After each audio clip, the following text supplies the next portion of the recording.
All right, folks, you are listening to a Cast of Kings podcast. I'm David Chen. She's Kim Renfro. We are here to discuss season 1, episode 3 of House of the Dragon, second of his name. Kim, let's start by talking about overall thoughts on the episode. What do you think of this one? I love this episode. It's definitely my favorite of the batch so far.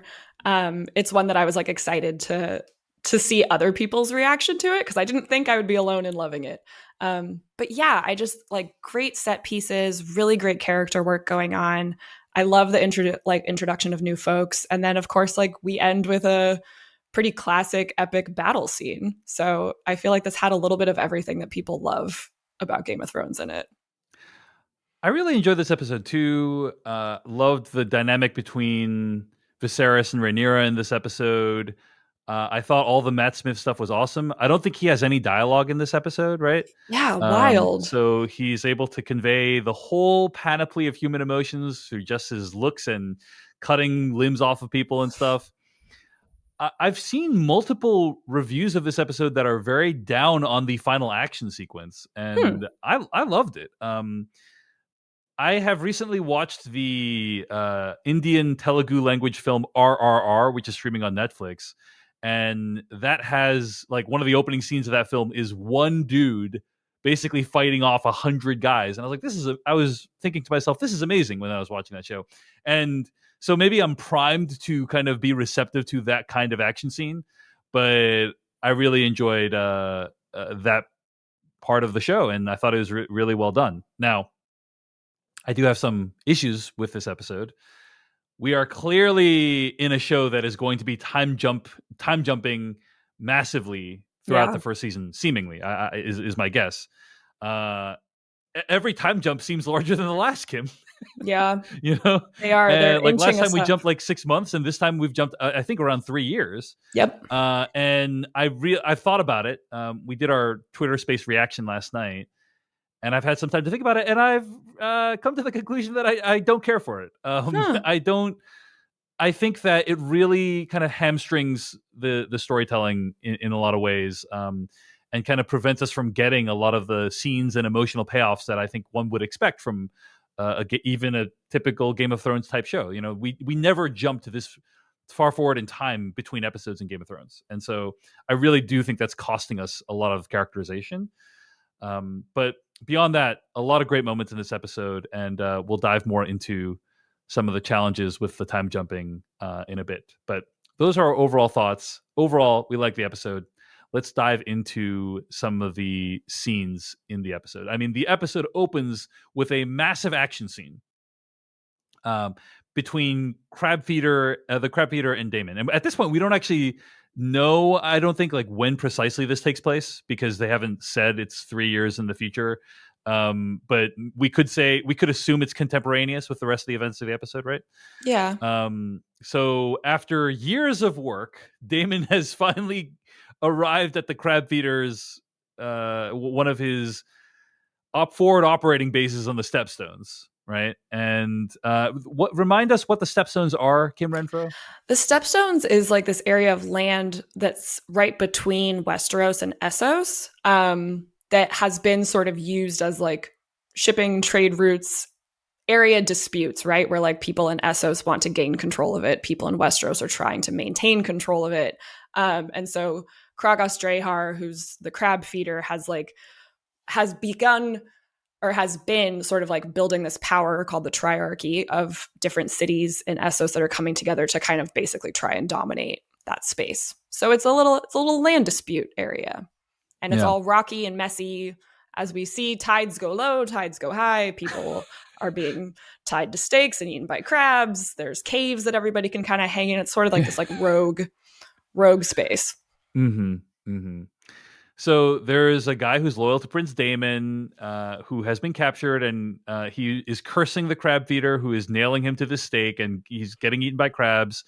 And all of a sudden, Daemon shows up with his dragon, and the guy's like, "Yes, thank God, we're saved." And turns out Daemon doesn't give a shit about this guy, and the dragon just stomps him to death, and so on.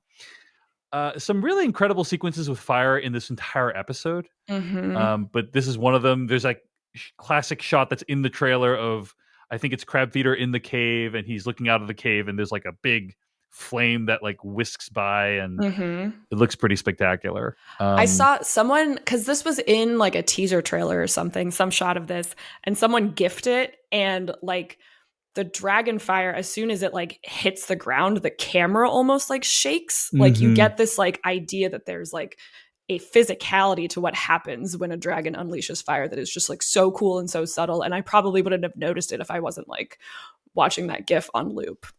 Well, you also see a bunch of humans get burned by the dragon fire, so you get a sense of how hot this fire. Yeah. This is not like your fireplace fire. This is like it will vaporize you, basically, Mm-hmm. right? So you notice some details about the crab feeder in this episode, right?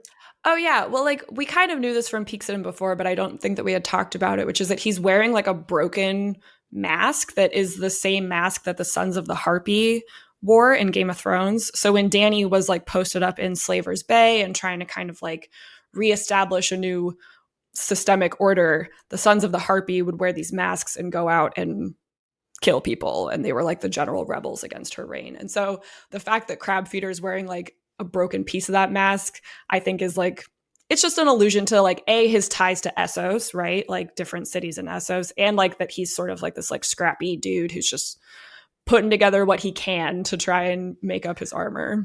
He's basically the Mad Max Mm-hmm. of the House of the Dragon universe, right? Yeah. He's just cobbling together what he can find. Yeah. You I also also, noticed oh, the yeah. seahorse sigil on some of these folks, right? Yeah, my notes just say LOL this rules. I just had forgotten that like the that House Valerian's sigil is a seahorse, like the most literal interpretation of a seahorse. That's just like top half horse, bottom bottom half fish. It's like a horse mermaid. I love it. And I guess the idea is that Valerians are used to traveling on water and fighting over the water. Is that right? Or Yeah, Lord Corlys Valerian the Sea Snake is like basically one of the only people in the world at this point who has like traveled by sea to like every part of the world and like across all the continents and stuff. So he is the ruler of the sea, or the most experienced person on the sea. Yeah. So the other thing I want to point out about this scene, I mean, in the notes you say, I wonder what it symbolizes that Damon crushes this guy under the foot, and I think it could mean many things, right? Uh-huh. First of all, it could mean Damon doesn't give a shit about the people who care about him, which is like a very uh, a point that I think the show makes over and over again is that like the people who rule don't necessarily like or care about the people they rule over very much. Mhm. Um, or it could just mean, hey, dragons are really imprecise creatures. You know, you Mhm. can't. It's not as using a dragon is not a scalpel; it's a sledgehammer, right? And so Totally.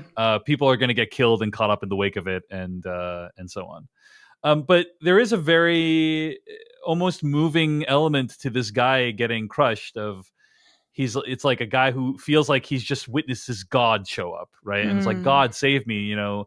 Oh, the Lord will save me, and then to realize that the Lord doesn't give a shit about him. It's a very kind of almost religious. Mm. There's a religious element to it of people discovering that they're the people who again are in charge of them uh, couldn't care less about them. So Yeah. anyway, just some religious overtones I thought in Hmm. that moment, but just some assorted thoughts. I don't know if you had any more. Totally. No, I mean, I loved that moment for precisely as you said, kind of showing the reality of what it means to be a foot soldier in an army in Westeros, or a common born person in Westeros. And like that's always been very present in all of George's writing and in A Song of Ice and Fire too. Like this rub between how important and like powerful and fantastical, all of like the royal court have control over, but in reality, it's the small folk and the soldiers who really get the short end of the stick whenever someone decides to go to war or decides to fly a dragon around and blast flames and stomp places without really thinking about where they're touching. It's also worth pointing out that in this scene, the Damon is hit with uh, Mm-hmm. arrows, and it shows that there are weaknesses that can be exploited. Right. when someone's riding a dragon. They're not completely invincible. Right. And I'm guessing that's going to become important later. But Yeah, yeah. and the idea that it's not having a dragon doesn't guarantee you victory in battle. Yeah. It it guarantees a lot of destruction and Yeah. chaos. Guarantees you're going to crush a bunch of your men underneath those Uh-huh. dragon feet. But yeah. Yeah. We cut to King's Landing. There's a feast going on. It's about to be Viserys. So, first of all, we have flashed forward 3 years in time, right? Because Viserys has married Alicent, gotten her pregnant. She's born a child. She's Mhm. pregnant again, very pregnant. It's actually probably more like 4 years of time that have passed. Yeah. Because it's the kid's second birthday. Well, actually, no. It's It's the basically kid, she must have gotten pregnant like within months after giving birth to her right? first kid because she looks just about like very late third trimester. Mm-hmm. Right. And if her son is 2, then yeah. Yeah. So it's been They didn't give about her a lot of rest time between babies there. mm-hmm. So it's been about 3 years, and the king has a male heir, or potential male heir, depending on how things Mhm. play out. Aegon And Targaryen, second of his name. He was named after Aegon the Conqueror, who was the first Targaryen king in Westeros. So there is a lot of consternation about if and when the king is going to name Aegon as his heir, right? Because the Westerosi society is much more willing to accept a male heir than a female heir, and so they're like, "Come on, just get on with it, Viserys. Get this done, so people won't revolt and do weird ass shit." But he is seemingly not receptive to it, and certainly Otto is like, "Okay, well, I guess I need to like convince this guy of the thing." I will say this has been a lot of continuity in the small council, that some of the best continuity of small council that we've seen, because basically it's the same characters in the small council for 4 to 5 years, right? Because Yeah. 4 years have essentially elapsed since the first episode of this show. So Yeah. Otto's still small, hand of the kinging it up, and he needs to convince Viserys that hey, maybe this is the best move for you. Yeah. I love this scene too because it kind of, again, with the time jump, you have to kind of orient yourself to like, okay, what have I missed? What's going on? But like they make it so clear that Viserys is like not doing a very good job of making decisions or like backing up his own decisions with things because everybody seems to be trying to pester him about something else and he just doesn't want to talk about it. Yeah. Including Tylan Lannister, who shows up with urgent news about the Stepstones, and he's saying, "Hey, I really think we should intervene here." And Viserys is like, "I'm trying to have a celebration here. Okay, you're really harshing the mellow, Tylan Lannister." We have a double-headed pig for brunch, man. Like, just eat some food, chill out. Who cares that people are dying in mass? Exactly. So, anything else you want to mention about this scene, Kim Renfro? I just think it's notable that we see Otto Hightower, Hand of the King, and then we see his older brother, who is like the Lord of House Hightower. And it seems like Lord Hightower is really pushing this idea that Aegon has to be the next heir. Whereas like Otto at first was like, the king doesn't really see it like that. And then Lord Hightower is like, well, make him see, blah, blah, blah, blah. So that's just another character to keep an eye on is Lord Hightower, who's also Alicent's uncle. Got it. And also shows up at the hunt that they go on, right? Yes, he's there at the hunt. Mm-hmm. So the king really wants to know where Rhaenyra is. He's like, "Where's Rhaenyra?" And trying to find out where she is because he wants her to be there at the celebration as well. Mm-hmm. And she is in the Godswood reading a book while a minstrel, I guess, is singing songs for her. And it's basically the Westeros equivalent of having a song on repeat. Mm-hmm. While you're doing your homework or whatever. Mm-hmm. There's no iPods, but there's people who you can command to sing under penalty of death, basically. Yeah. So I love it. Yeah. Alicent comes in. They have a tense interaction. Clearly, there's still a lot. They haven't. My sense is, Kim, they haven't worked out all their emotional issues in the time since the last episode. Doesn't seem like it. Oh, that was a tail cameo from Zelda. So yeah, we should point out, by the way, that the song is a story about Nymeria, who was discussed in the first episode of the show, right? Yeah. The Which Legend of again Nymeria. is like almost because when we got the little quotes about Nymeria in episode 1, that was Alicent and Rhaenyra in the Godswood, like having a lovely time and just being BFFs, and it was like before anything really went wrong. And so the fact that Rhaenyra is like not only like, you know, manually having a song on repeat in the background, but that song is something that she once had a connection with to Alicent, and now she's like, yeah, fully in a really bad headspace about like how she feels with her place in the court and what Alicent's role as her, like Alicent's her stepmother now. Yeah. Real awkward. And they're clearly they're having trouble establishing hierarchy because like they have this little spat about like the princess commands you, well, the queen commands you, and guess what? Queen wins out every time. So yeah. Anything else you want to mention about this dynamic, Kim? Yeah. So in this scene, something that immediately came to mind was part of the interview that I had with Emma Darcy, who plays Rhaenyra once Rhaenyra's older, so adult Rhaenyra. But when we spoke, I hadn't seen this episode yet. I had only seen the first episode. And it's interesting because some of the quotes that they gave me kind of have different context as I'm seeing more and more of the episode. So this is what Emma Darcy told me about the relationship between Alicent and Rhaenyra. They said, quote, "One of the most nuanced and saddening turns and abilities of the patriarchy is in pitching women against each other and forcing them to believe that they are in competition," unquote. Which I think is so true. And I think that it's something that we see really starting to unfold by this episode where like Alicent and Rhaenyra don't know how to relate to one another now. They used to be so close and be good friends, but with this time jump, we see that Alicent is really kind of struggling to maintain her own political agency and power, being the queen now and stepmother to her once best friend.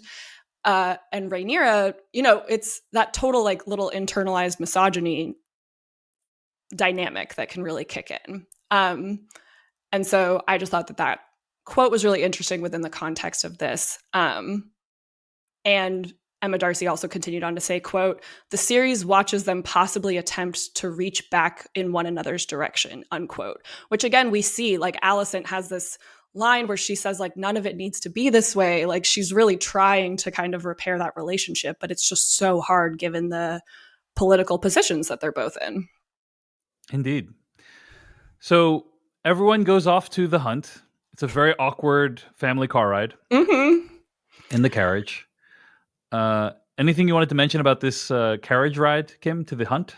Yeah, I love this scene because, total awkward family road trip, right? It's me, my stepmom, who used to be my best friend, my dad, who I'm not really speaking to, and my baby half-brother, who might usurp me if all the men in the world had their way. I think it's noticeable that Rhaenyra kind of clocks when like the carriage is bumping, that Alicent seems to sort of like hold her belly and wince a little bit. I think that it's a good reminder that Rhaenyra knows the dangers of childbirth and like asks like, is it okay that you're traveling like this? It almost felt to me like the equivalent of like in modern times a woman going on a plane ride. If she's like, you literally aren't supposed to fly if you're far enough into your pregnancy because there are a lot of like risks associated. So yeah, the fact that Alicent is extremely pregnant and is not only like taking care of a toddler, but also trying to survive herself in this carriage ride is interesting. I also love that Rhaenyra is no longer wearing like those like silky, more feminine dresses whenever she's involved. Like this outfit that she has in this scene is like, you know, more like cut leather. It's a little bit sturdier. She seems to be sort of armoring herself visually against what she sees as like constant threats to her position in the court. And also the little foreshadowing where she tells Viserys really wants her to participate in the hunt. And she says, "I'd rather not. Boars squeal like children when they're being slaughtered, and I find it discomfiting." And of course, later in the episode, as we'll talk about, she has to kill a boar in self-defense. And I just think that it was really great character moments in this scene. So many looks. I was getting big Downton Abbey energy of like the highborns talking in front of the maids, and they're kind of like clocking what's being said or what's going on. And you can just imagine the gossip that would like trickle down through the kingdom if you sit in a carriage with these people for enough time. They arrive at the site of the hunt. I think it's cool that you see King's Landing in the distance, like out of focus in the background. So you kind of get a Yeah, sense more of the geography and where these things are located with each other. And I remember the hunt from the first season of Game of Thrones, and there wasn't much there. It was King Robert out in the woods with like three other dudes. And this felt like, oh, this is probably what that hunt would have been if they'd had the budget back then, right? exactly. And that's actually something that George R. R. Martin has directly spoken about. In James Hibbard's book, Fire Cannot Kill a Dragon, which is like an oral history of Game of Thrones, George said that that boar hunt scene in season 1 was his least favorite scene in the entire series, specifically because he knew what a royal hunt would look like, and he saw that they didn't have the budget to do it.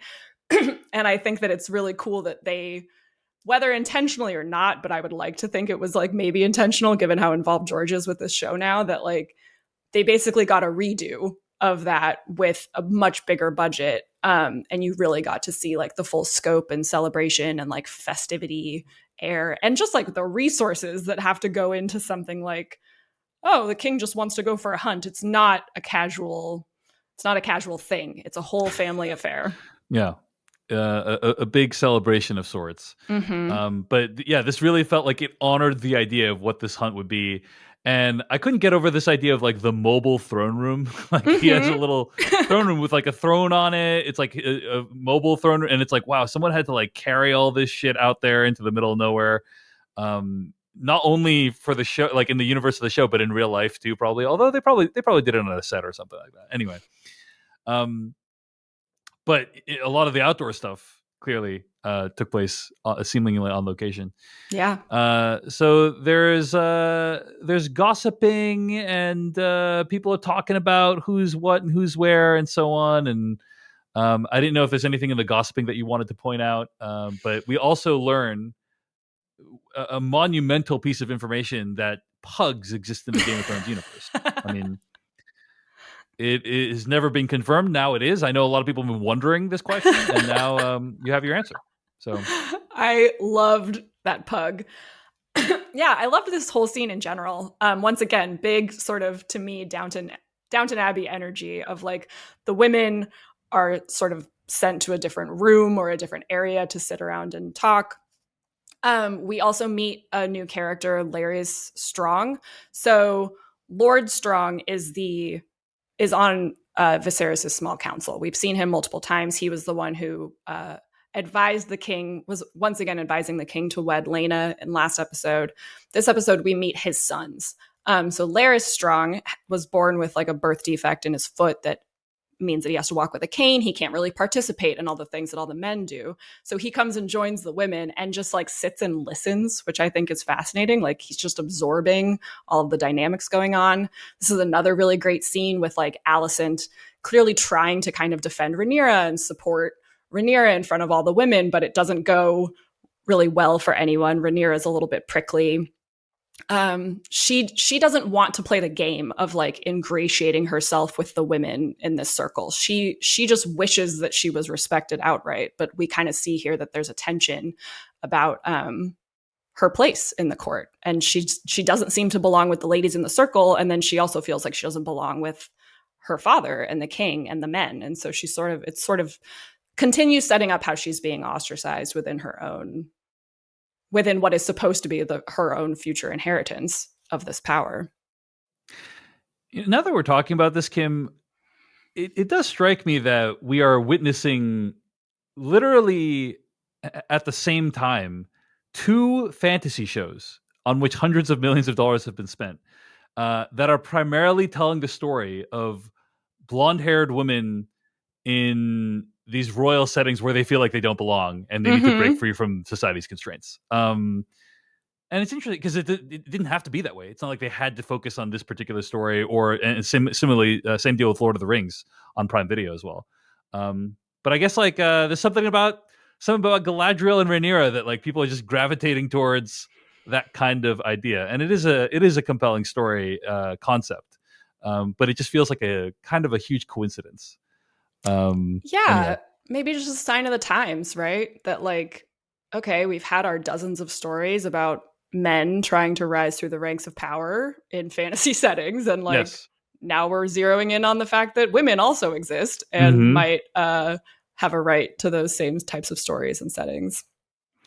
Speaking of women in these settings, I actually read something about this story that you might probably already aware of. But in this scene, they're gossiping about how Lord Swan's niece, Lady Johanna, has been held for ransom by the crab feeder, but that they're not willing to unransom her, so she will probably be sold to a pleasure house in Lease. And apparently, Lady Johanna Swan was a character that was offhandedly mentioned in Fire and Blood, but and apparently is like a character of great legend, but on which like not much has been written. Yes, and I feel like I was just reading this. Um, they like in the book. Sorry, now I'm like looking down, but yeah, in the book, like, because the book Fire and Blood is like a retelling of history through all of these like maesters' perspectives, and there's like a little aside about her, like she gets like a paragraph, and like then literally the book says like, but we're not going to dwell on that, like that would take Yeah, too long to explain that whole story, so moving on. But yes, it does. She's like a minor character who clearly has like her own massive, horrible, traumatic, intense experience within this war, and we just never see her. I actually have a quote. It says, quote, "She was sold to a pillow house where she rose to become the celebrated courtesan known as the Black Swan and ruler of Lys in all but name. Alas, her tale, however fascinating, has no bearing upon our present history," end quote. So, Convenient uh, of you to think that, sir. all right. Good So catch.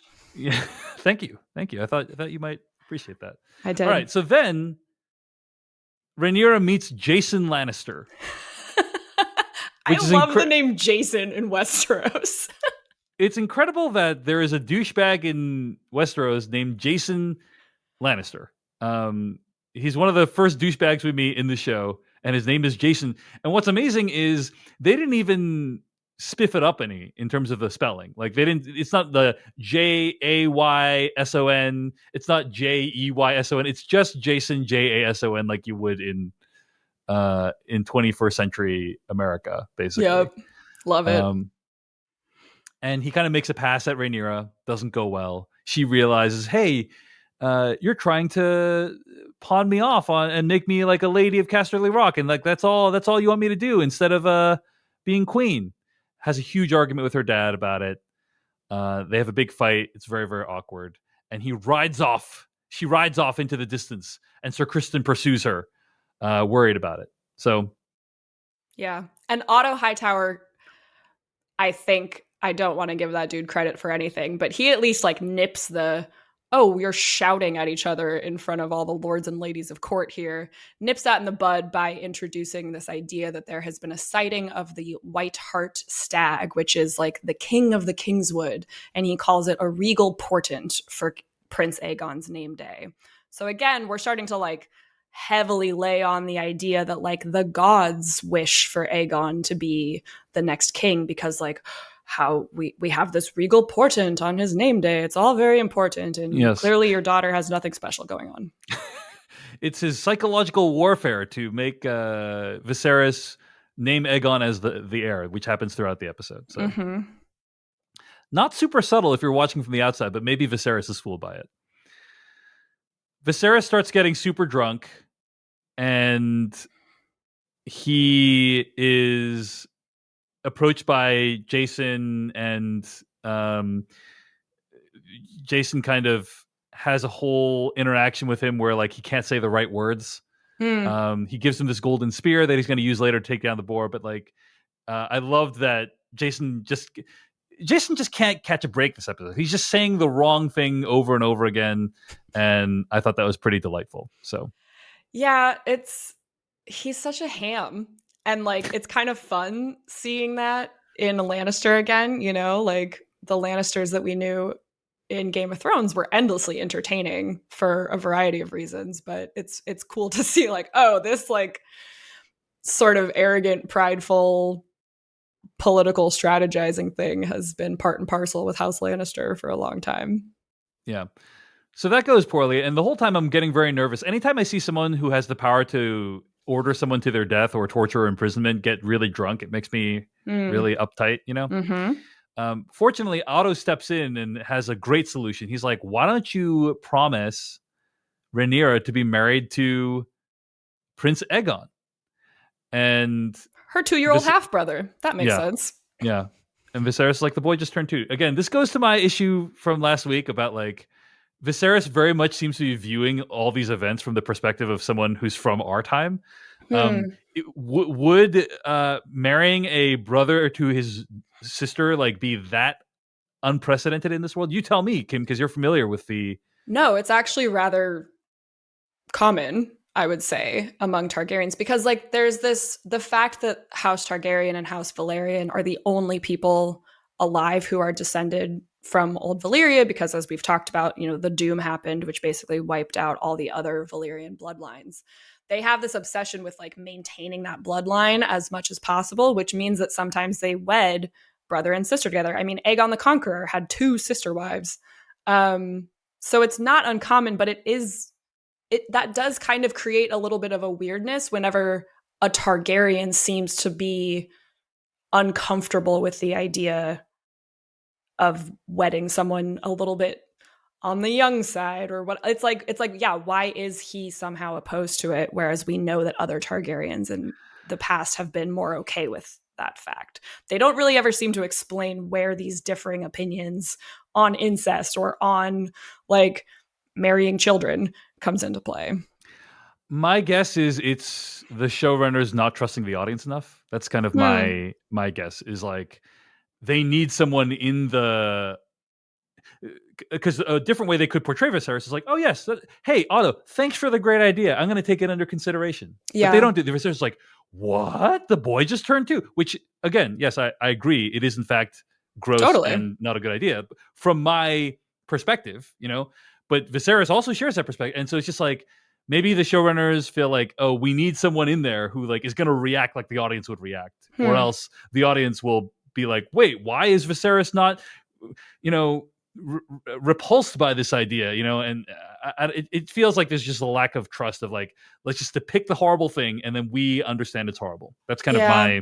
my sense of it. So Also, if I want to be more magnanimous towards it, it's also like maybe he's drunk, but he does know that Rhaenyra would completely balk at that suggestion. So like mm-hmm. he's almost like trying to be like of the same mind as Rhaenyra and his Sure. daughter. Cause like we see throughout this episode, I think that Viserys loves Rhaenyra. I think that he loves his daughter, genuinely kind of like wants to do right by her, but just seems to be failing over and over and over again in like really being the father that she needs. Mm-hmm. So, yeah, I don't know. There's a scene when Lionel Strong approaches the king while he's drunk. This is a guy who gave the king advice, I think, last episode Right. that he should marry Lena, and the king thinks that the king thinks that Lionel Strong wants uh, Rhaenyra to marry Lionel Strong's son, but Mm-hmm. instead he actually has a different suggestion.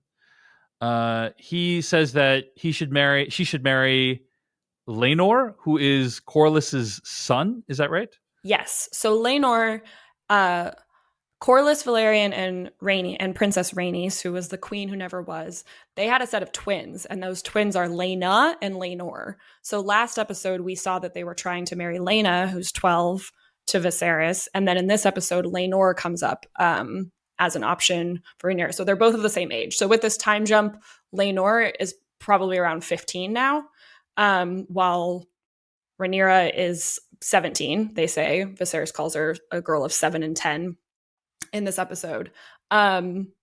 And we saw Laenor very briefly.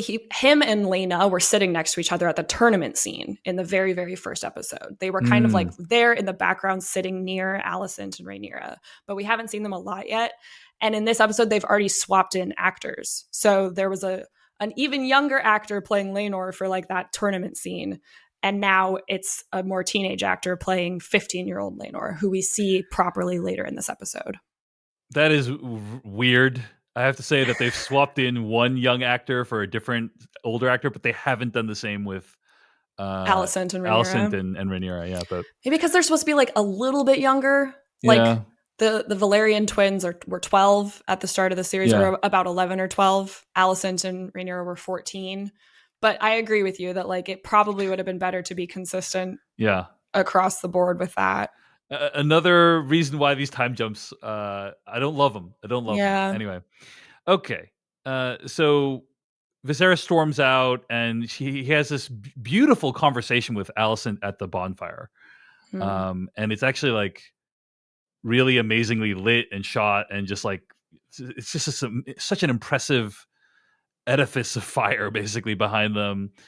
And he goes into why he's behaving the way he's behaving. You know, he always wanted to be one of the people who is gifted with prophecy, and then when his old wife died, his ex-wife died, he kind of questioned whether he should have been pursuing it at all, and whether he was right to see Aegon on the throne. And maybe it was in his pursuit of that prophecy that cost him so much, that like maybe he shouldn't try to pursue it so much anymore. And maybe Rhaenyra should be queen, basically, right?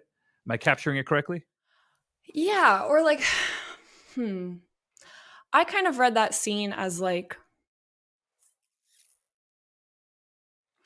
it was like he he's facing the emotional turmoil that he's feeling now that he does have a living, healthy male heir, right? Because after Emma's death and after Balon, who we know was the fifth child that Viserys and Emma lost, that was when he decided to just name Rhaenyra. Like, it's almost like he gave up on thinking that that dream was real. Or maybe, again, as I mentioned, that prophecy kind of came true with Balon's birth, even though he only lived for a few hours. But like the way that Viserys described like thundering swords and shields and like all this stuff, it's like that's kind of the situation under which Balon was born. And so it's like now he feels deeply conflicted between what he thinks was the right thing, and I kind of agree was the right thing, of just naming Rhaenyra heir. And now that he has a healthy son, he's like, oh crap, did I give up on that prophecy too soon? Mm-hmm. But if I let myself believe that I gave up on that prophecy too soon, I'm going to hurt Rhaenyra, and I'm Right. like I'm making a big mess of things type of stuff. So yeah, you do kind of see why he's struggling internally so much. But again, it's like he just can't communicate that to anyone. He doesn't even really do a good job of communicating it to Alicent right here, because she kind of seems to just think that he's like drunk and rambling and like needs to go have a lie down, because he's just like, freewheeling about prophecies and fire. And yeah, it is a really interesting scene. I think it's clear that the death of his ex-wife still haunts him, right? Mm-hmm. And Emma, his part in it. yeah, his part in it, right? And it's like, if I was capable of doing that in the pursuit of this dream, like was the dream really worth it? Yeah. Was the prophecy really worth it? Was it even true? And so on. So Yeah. I think it's a cool scene. I like it. Yeah. So We also did we skip over Rhaenyra? I was going to get to it. Oh, okay. I was going to get to it. So, Ignore me. but before we get to Rhaenyra and Kristen, let's take a quick moment to plug some of your stuff, Kim Renfro. Like, if people are enjoying hearing you talk about House of Dragon on this podcast, where can people find more of your work? And have you written anything recently you want to point them to? Yeah, so I'm doing weekly roundups at Insider, which is where I'm a full-time entertainment reporter there. So you can find, I also tweet to all these links. So find me on Twitter at Kim R. Renfro. And then insider.com is where all of my longer form articles live. So I do a weekly, my recap is like, I try and point out all the details that people might have missed on like a first viewing, or if you haven't read the books. So I have that whole breakdown there. And then I'm also still publishing like little interview excerpts. So like as I mentioned earlier, like my conversation with Emma Darcy about Rhaenyra and stuff, I will have more fleshed out articles about all of that coming soon. I do also want to say, if you are enjoying this podcast, hey, give us a subscribe over on YouTube at youtube.com/A Cast of Kings. You can watch a video version of this podcast and some visual aids as well. So those are a couple plugs we want to give to the show. And I also just want to mention, if you enjoy the show and want to support the show and make sure it continues long into the future, decodingtv.com, become a paid member. Those are the people that are basically helping to finance this show. We make a little bit of money on ads, but it's really the folks at decodingtv.com that are making this work. So thanks to everyone who's a decodingtv.com member. All right, Rhaenyra and Kristen have some quality time this episode. The scene where she's riding off with the horse and Kristen's catching up to her, I thought was really well done and looked dangerous to film, in a Mm-hmm. really thrilling way. Like, you have horses like going that quickly next to each other. One's trying to control the other, and it was pretty awesome. And they have some quality time where they talk about each other's histories. It reminded me of something that I heard on this podcast called "You're Wrong About." I think Mm-hmm. Michael Hobbs used to be on that podcast, along with Sarah Marshall, and it was a podcast where they would talk about things that happened in the news and assess why the predominant take of the day was wrong. And something that he has said that has stuck with me ever since was that he believes that the royal family is a human rights violation. Hmm. And people basically in the royal family in the UK basically can't make decisions on their own. Now they get a lot of benefits, they are fed and they get security and they get they get celebrated and so on, but they fundamentally don't have any autonomy, and that there's something that's deeply dehumanizing about that. Hmm. And I thought about that when she was talking about how she really didn't want to be the princess in this scene, in this episode, and how she felt like she couldn't make any choices. But then Kristen Cole gives her this really lovely note of how you helped name me to the Kingsguard, and it's like the highest honor my family has ever received, and so you made a difference in my life at least. Yeah. So anyway, And like good a note. little reminder to her of like, there are a lot of people in the world who would love to be in your position. Yeah, And then for her, it's like, well, they don't know what it's like to actually be like this idea that like, I don't know, when I was like 12 and obsessed with Britney Spears, I was like, I want her life. Like that looks like the perfect life to me, mm-hmm, like being mm-hmm. super famous, being super rich. She has all these cool clothes. And then it's like, now I'm a 32-year-old and I'm listening to how that life for Britney Spears was incredibly traumatizing and horrible. And like, maybe the grass isn't greener on the other side. Yeah, yeah. So they decide to set up camp. And by the way, the whole time, this whole stuff with Rhaenyra and Kristen, I'm really worried about Sir Kristen, because if something happens to Rhaenyra, like he's the one that's going to be blamed, right? Right, which is why he followed her in the first place. Like he's sort of all there's 5 Kingsguard members. He has been like assigned basically like Rhaenyra duty. Like he's her protector primarily of all of the royal family. Yeah. She asks him, "Do you think that the realm will ever accept me as their queen?" While they're hanging out over campfire, and he says they'll have no choice to. Hmm. Um, they'll have no choice but to, princess. And at that point, something creepy happens in the woods, and I actually really like the way this whole sequence was shot and edited. Like, there's this really slow kind of, it seems like a dolly shot that like zooms outward into the woods. I'm like, we're like in a horror movie all of a sudden. It's really effective. Mm-hmm. And this giant boar comes out of nowhere and almost mauls Rhaenyra, but Kristen Cole gets to it before it actually knocks Kristen Cole over, Yeah. and then almost takes down Rhaenyra. But then Kristen Cole comes in with, I have to say, a pretty risky move, which is like stabbing it right through towards her face, but he gets the job done. Yeah. Obviously, the fact that a giant boar attacks Rhaenyra is a callback to season 1 of Game of Thrones when Robert Baratheon was killed by a boar, correct? Yep. Robert Baratheon got drunk and tried to face down a boar and lost that fight. And in this case, it's like a lot of good inversions are happening, right? Where like King Viserys is the one getting drunk, but he's actually not doing anything productive in this hunt. Rhaenyra is the one who's out there almost entirely on her own, and yeah, has the wherewithal to be able to fight back and save herself. And yes, Kristen Cole makes a big difference there with like the initial cutting, but she's really the one who stabs that thing a countless number of times to really ensure that it's dead and then emerges bloody and victorious. And I loved everything about the setup for that, about the references to what we know about how these like royal hunts might go.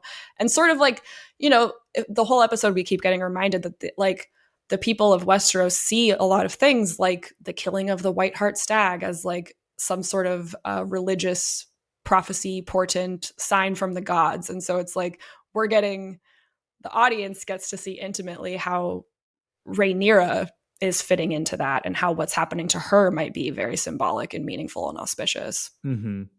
There's a pair of scenes where Viserys tries to kill not the White Hart Stag because it hasn't been found, but just a plain old stag. And I think it's a very effective sequence, right? You get a sense of like how a hunt like this could easily go wrong if one of those knights were to let go. And it reminded me of Robert Baratheon getting killed. It's like, oh yeah, this could easily go badly and someone could die from this. He's unable to kill the stag with the first thrust of the golden Lannister spear. Spear, Lannister spear, the Lannister. And the stag cries out in pain and agony, and then he finally has to do it again. It's obviously a way of showing how ineffectual he is in general, that he can't even kill a tied down stag correctly, right? No, right. And because I imagined, someone correct me if I'm wrong if you know more about like royal hunts, but I was like, is this how it always works? Like I imagined someone had a bow and an arrow that the king himself would like bring down the stag. But the fact that it's like the work's already been done, it's already been tracked by other people, it's been trapped, it's been tied down, and then you just like show up with your fancy weapon and you still can't do it properly is just like such a sad display of quote unquote power that like he's trying to give off in this moment. There is a scene in Succession, the HBO series, where they go hunting and they basically have these, I think they're boars. Yeah. They release these boars like in a line and then you just kind of shoot at them. And it's giving off Succession vibes, basically, this scene. So. Totally. Like the faux ceremony of power and strength of these men gets reduced to like, you literally have to be spoon-fed your prey. And then even then you can't do it right. He has to close his eyes the second time to like really get it done. So yeah. But it's effective scene. I think you really feel like how it's just uncomfortable for everyone, the whole thing. You know? So I dig that. Okay, there's a similar scene with Rhaenyra, but she encounters the White Hart Stag. And Kristen's like, oh, I'm going to take this thing out. And she's like, no, don't do it. And it's a lovely moment because we've just heard Otto Hightower earlier on say, when the White Hart Stag shows up, it's a huge deal. It's a big portent. It seems to be indicating that the forest, the Kingswood, is christening her as the rightful heir, right? Totally. Like whether or not people accept it, she's the one that should be queen, seems to say. So yeah, and that stood out to me because in Fire and Blood, in the book, there is no sense that Rhaenyra truly was the rightful heir to the throne, or that any of these sort of like details that keep supporting her claim and Viserys' decision in the show. It's a show invention, I think, to add weight to the idea that Rhaenyra is the wronged party in this situation, and that the way that people are refusing to respond to her potential rule as God, what's the word? Legitimate.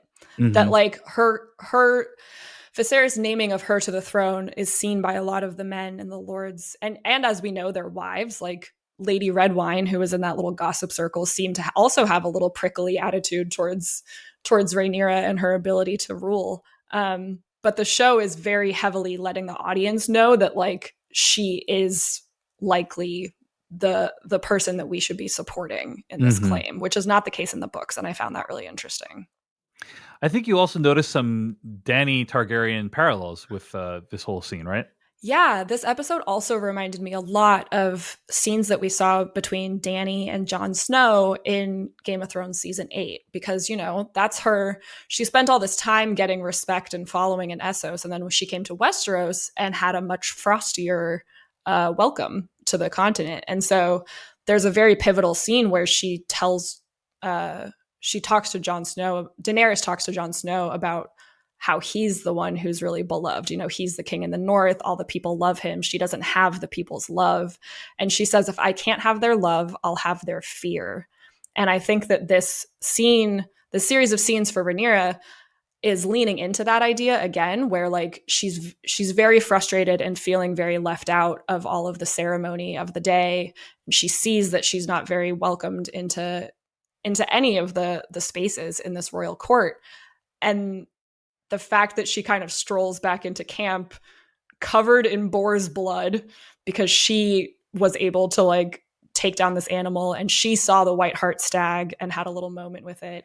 And she kind of struts in there in this amazing confidence of like, all right, I no longer care what you all think of me. If you need to fear me in order to respect me, that's fine.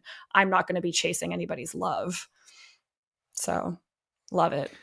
I love the way that whole scene of her walking back was staged, because you have basically dudes doing things being really attracted to her, right? Like if they're like carving something up or whatever. And then you have like Jason Lannister who's like drinking from the table, and they're the people that are gonna be like, oh, I never, like being very upset by it. But yeah, go ahead. Jason Lannister looks like straight up like disgusted by the sight of a young girl covered in blood, when just like hours ago he was ready to make her his lady wife.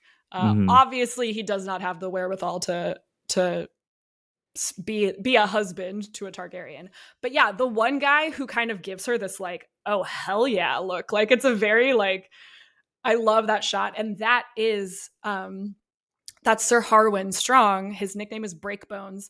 That is the guy that Viserys, when Sir Lionel Strong, his small council member, was speaking to him, he was like, oh, you're going to want me to marry off Rhaenyra to your son, Sir Harwin. That is Sir Harwin, the guy who had that great reaction shot to her. And then Larys is his brother. So that we saw the two brothers side by side, and Larys kind of like, he looks a little calculating in that moment, whereas Harwin is just straight up like, oh, this is the sexiest thing I've ever seen.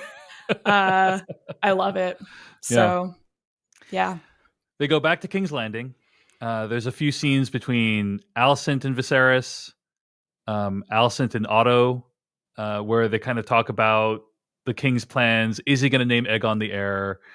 Alicent has a conversation with Viserys where Viserys, his fingers are clearly visible. Now, we'd seen that his fingers were in bad shape last episode, but he now appears to be missing significant portions of two fingers, right? Yeah.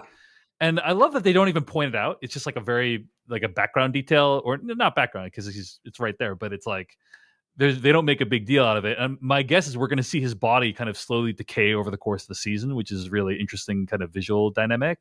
But yeah, they have a talk about what he should do with the heir and what he should do with the sea snake and so on. And she gives him some pretty good advice, which is, hey, you've let this go on for 3 years. Maybe think about stopping this crab feeder dude, right? Yeah, I think that this shows an important step in Alicent's ability to like wield her power as queen and as Viserys's wife.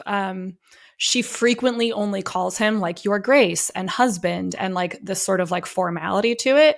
And when we see that they're just one-on-one and that there's no one else listening, she's able to call him Viserys and like kind of hold his feet to the fire a little bit about exactly what he's doing.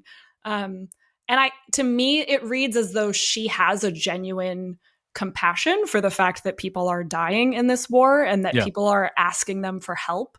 And from her vantage point, it's like, you got to give help to people if you want to rule effectively. And I appreciated that we kind of see that movement where she's no longer simply doing exactly what her father says. She's getting a little bit of agency, and she's starting to learn how to like navigate the politics of this this court as queen. The depiction of Viserys is interesting because he's not the worst king ever, in my opinion. But he is ineffectual. And I think that it's a fairly nuanced portrait of how indecisiveness can really hurt one's rule, right? Is he doesn't want to make any of the hard decisions. And so he ends up being influenced by those around him who have stronger opinions. Right. And so it's an ineffectual rule. He's not like cruel. He's not like heartless or anything like that. There's probably been worse kings. But he's not a great king. And I like that the show kind of he's kind of right down the middle, as it were. He's not awesome, not terrible. Yeah. But yeah. And same thing with his relationship as a father to Rhaenyra. He's not terrible. Like he kind of has a little bit of like a mea culpa at the end of this, at the end of his portion of the episode when talking with Rhaenyra, where like I said earlier, I feel like you can tell that he loves his daughter. That doesn't mean that everything that he's doing is in her best interest, or that like it's one thing to say in a private conversation with your daughter, like, look, I love you. I'm never going to rescind your claim to the throne. You should marry who you want. But then we see how time and again, when he's in front of the other lords, he really struggles with coming off as like strongly supportive of her. He seems more like he wants to make the lords happy and his daughter happy at the same time. And guess what? You're not going to be able to do that if a significant portion of the lords in Westeros do not believe a woman should ever sit the Iron Throne. But he's not doing that work to like dismantle that system of power. So that's where we see it, we see that faltering, and we see that there's bad fallouts from that. Viserys has a climactic confrontation with Rhaenyra at the end of the episode, where they have a time to share what their true feelings are about the situation, and Rhaenyra shares her doubts that he's willing to back her up, and he is frustrated that she won't do what she's quote unquote supposed to do. One of my favorite moments of the episode was when she calls him out on it. She says, look, if it was for advantage, you would have married Lena Valerian. And there's this big awkward pause, and he's like, okay, fair enough. Like, okay, you got me. I'm glad he cops to it in that moment. Because when she said that, my show notes just say, boom, roasted. Like, come on, Viserys. Like, you can't tout everything about being for political advantage when you clearly make decisions with your heart or your other parts all the time.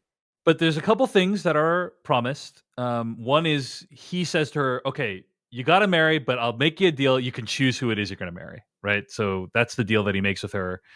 And he also basically reaffirms that she's going to be queen, which I was stunned by. I didn't know that he was going to do that. So we'll see how that all plays out. We'll see if both of those things come to pass. But yeah. Are we going to see a Rhaenyra Sir Criston Cole marriage in the near future? Time will tell, Kim Renfro. Well, Kingsguard are not supposed to marry or have sex. They are supposed to be celibate. My note after the scene, like my final thought was like, it might be too late.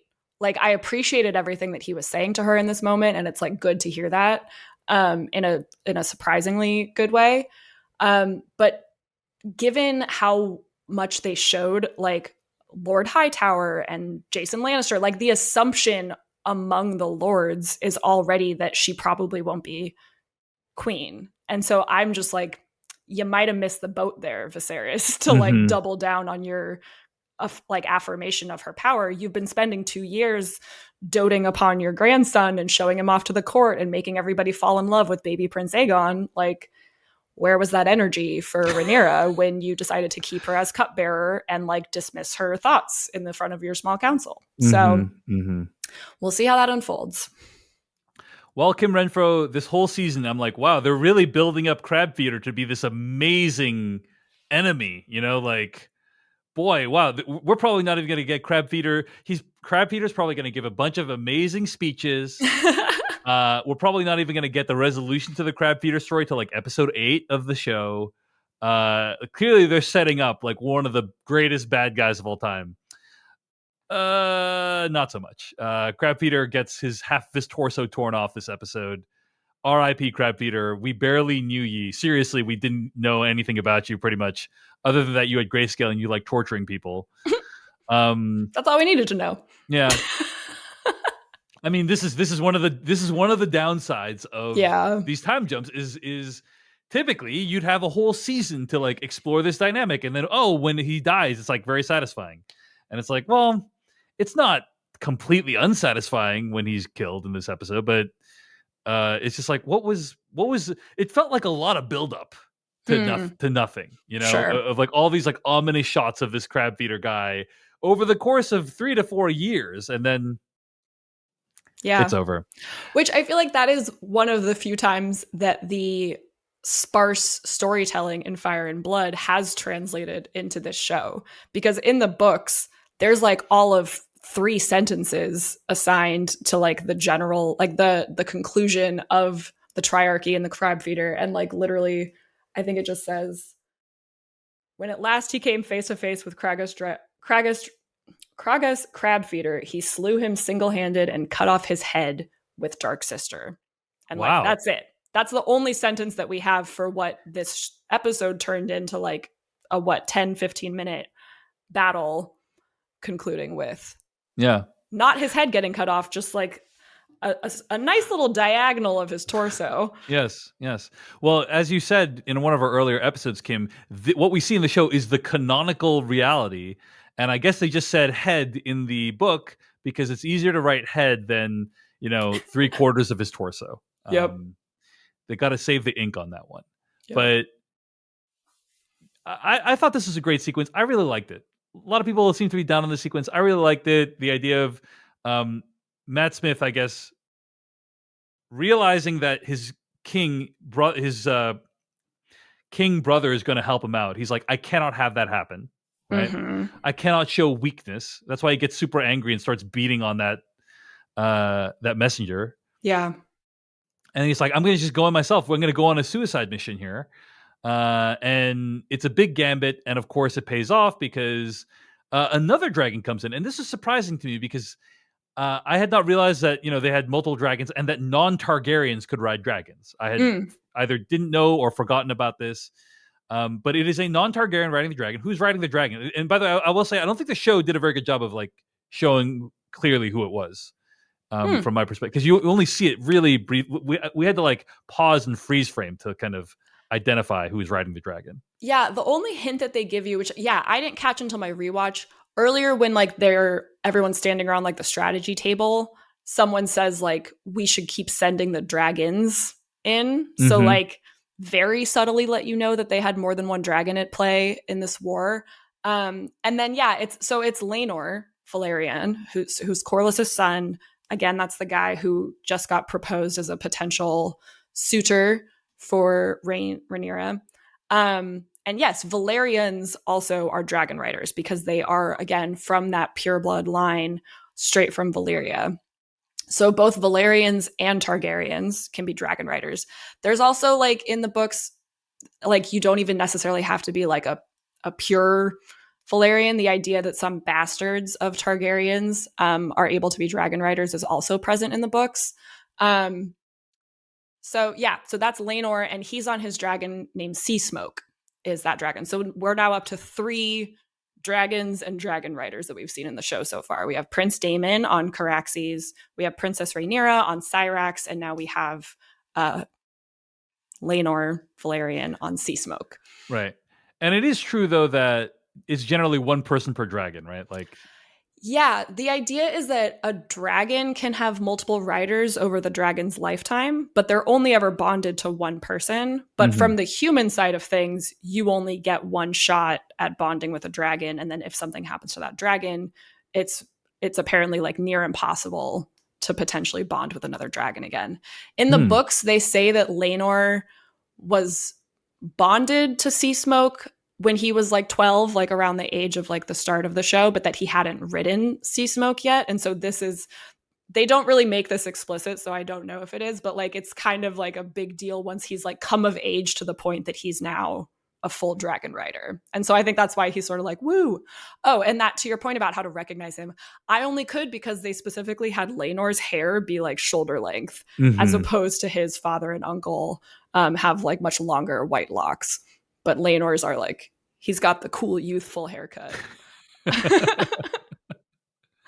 He asked for what the kids are getting at the supercuts.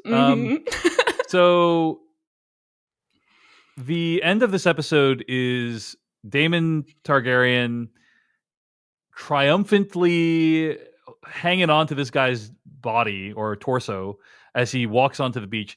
I will say, felt like a Grayscale risk there by hanging onto his hand there, right? Like maybe if he's dead, he can't give him Grayscale anymore. But I don't think that's how biology works. Anyway, have we learned nothing about virus transmission in this country? Isn't grayscale really it, infectious? it Right? is supposed to be pretty contagious. Yeah, Yeah. yeah. So, but that's just how reckless Damon is. Is he's willing to not only get his head cut off, but risk getting infected with grayscale in this episode. Yeah. He emerges triumphant onto the battlefield, and I guess what we're supposed to take from this is strife between Daemon and his brother Viserys will continue. This olive branch that Viserys offered has decidedly not been accepted. And Daemon is only his estimation in the amongst his ranks is only going to grow as a result of this. They'll become more loyal to him and not to Viserys as a result, right? Yeah, and again, I love that you pointed out at the start of the episode that like the soldier who was fighting under Daemon had this almost like fanatical religious idea of this man. Like this battle, if you imagine that word of how it played out will like eventually make its way around Westeros, is like we're seeing another like big bullet point in the lore of Daemon Targaryen, Prince of Dragonstone, like, you know, Chaos Man, just being super badass and cool and like taking out enemies single-handedly. Even though he had help, he definitely would have died if everyone else hadn't stormed in at the last minute. But that seems to be the plan, right? I love the way that they filmed this, where like they set up this idea that Rhaenyra has a plan to like use Daemon as bait. But by the time that we're actually watching him go out there, we're not sure if that's the plan anymore, or is he just like actually going to try and surrender? Right, right. And then we see like, oh no, it's the plan, it's working. And so like, yeah, I thought it was really exciting and cool and a neat way to continue having what Daemon is doing connect back to the Viserys and Rhaenyra story. Because again, like I don't think it's a coincidence that we see both Daemon and Rhaenyra covered in blood and feeling rather satisfied with themselves and how they are proving the right that they should have to the respective people in their own twisted, kind of messed up ways. Yeah, when Kim and I have time on Sunday nights, we do a Twitter space to react to the episode, and we release a recording for Decoding TV paid members. And someone pointed out that they're both covered in blood this episode, and it's almost like they've both been through a rite of passage in this episode, right? Daemon and Rhaenyra, and I thought that was a cool parallel to bring up. So totally. Also, go ahead. I had a lot of smug book readers after the first episode of House of the Dragon. I tweeted out and I shared on this podcast. I'm like, oh, I think the show's done a pretty good job of establishing what the main conflict of the episode's going to be, or the show's going to be this season, you know, between like Rhaenyra and Daemon. And I had a lot of smug book readers being like, oh, I don't know, David, like, have you heard of the triarchy? Like, have you heard of the blah, blah, blah? And I'm like, okay, we'll see. I mean, maybe the triarchy is still going to be a big deal after this episode, but it feels to me like the language of the show is telling us that Daemon has vanquished like the leader of this rebellion. Yeah. And so I returned to my original point that the Daemon Rhaenyra conflict is going to be what animates the series, and we'll see if I'm right or not. And Kim, I'm not expecting you to tell me the answer to that question, but I'm sorry, anyway. I just blacked out. I wasn't paying attention. Okay, good. Any other thoughts on the episode, Kim Renfro? The last thing I was going to say is I've seen a lot of people, I think pretty smartly drawing parallels between Jon Snow in the Battle of the Bastards and Daemon Targaryen in this scene, where it's like, you can try and poke holes in like, how the heck did he survive that? This was a terrible plan. Like, oh my God, what's going on? But it's like, within the show's universe of logic, you know, these two guys set out basically being okay with the fact that they might die.